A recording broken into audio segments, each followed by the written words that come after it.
E nós falamos diretamente da Biblioteca Pública Municipal Luiz Camilo de Oliveira Neto, na Fundação Cultural Carlos Drummond de Andrade. Aqui estão todos os livros que esperam ser lidos, que merecem ser lidos, que devem ser lidos. Um deles foi escrito por um grande nome da literatura brasileira, chamado Érico Veríssimo. Era um escritor gaúcho, todos nós sabemos, nasceu em Cruz Alta, município no interior do Rio Grande do Sul. E Érico Veríssimo escreveu muito e escreveu bem. Então, há romances que são dos mais lidos na literatura brasileira. Clarissa, Música ao Longe, Olhai os Lírios do Campo, O Senhor Embaixador, Incidente em Antares e O Tempo e o Vento. Aqui está o exemplar disponível na Biblioteca Luiz Camilo de Oliveira Neto. O Tempo e o Vento é a história da formação do Rio Grande do Sul e da sociedade gaúcha, do gaúcho como povo. Isso não foi por acaso. Érico Veríssimo, ele concebeu um projeto. Isso foi um grande projeto. Ele disse, eu vou escrever a história da minha terra, a história do meu povo. É uma obra extensa. O Tempo e o Vento é dividido em 3 grandes partes. A primeira se chama O Continente, a segunda se chama O Retrato e a terceira, O Arquipélago. Então, é um tríptico.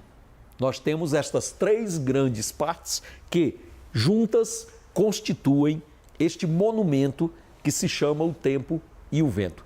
Se Érico Veríssimo houvesse escrito só O Tempo e o Vento, ele já seria grande. Imagine, e escreveu tantas coisas mais e tão belas e tão importantes. Aqui no Tempo e o Vento, nós temos personagens inesquecíveis. Capitão Rodrigo, Bibiana, Ana Terra, são personagens que se tornaram famosos no Brasil inteiro. Essa história é tão interessante, é tão apaixonante que já foi levada para a televisão, já foi levada para o cinema.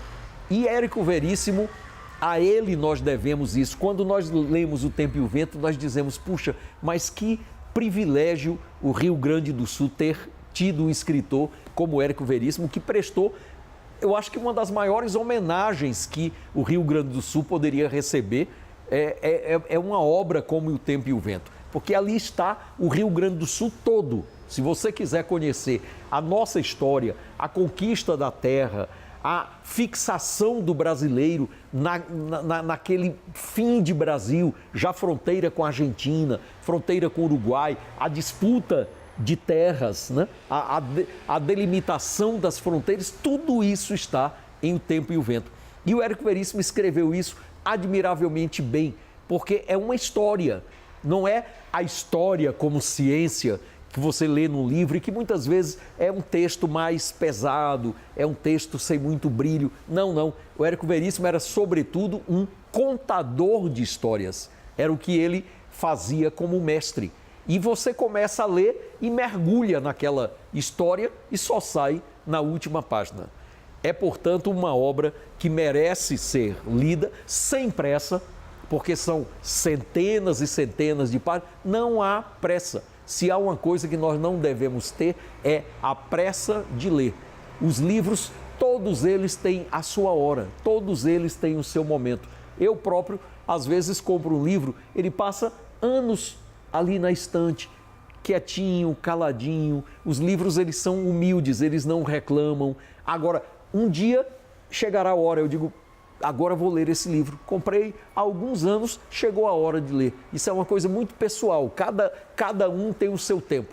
Então, quem não leu ainda O Tempo e o Vento, pode começar a fazê-lo. E eu garanto, não se arrependerá, porque é uma das maiores obras da literatura brasileira. O Tempo e o Vento, de Érico Veríssimo.